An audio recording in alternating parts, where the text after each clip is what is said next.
క్షణం గడిస్తే కాలం తిరిగి రాదు. ఎవరికోసమూ టైం ఆగదు. ఆపితే ఆగేది కాదు. ప్రతి ఒక్కరికి రోజుకు 24 గంటలు మాత్రమే ఉంటాయి. సమయానికి విలువ కట్టడం అసాధ్యం.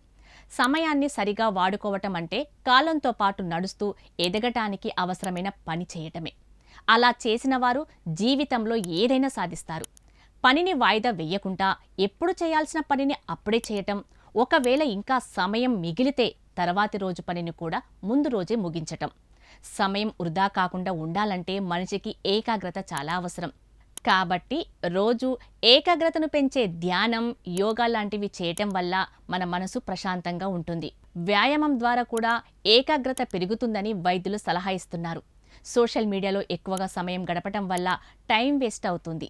ఏ యంత్రమైనా మనిషి కోసమే కానీ మనిషి వాటి కోసం కాదు అని గుర్తించుకుంటే ఎప్పటికప్పుడు వాటి నుండి బయటపడవచ్చు.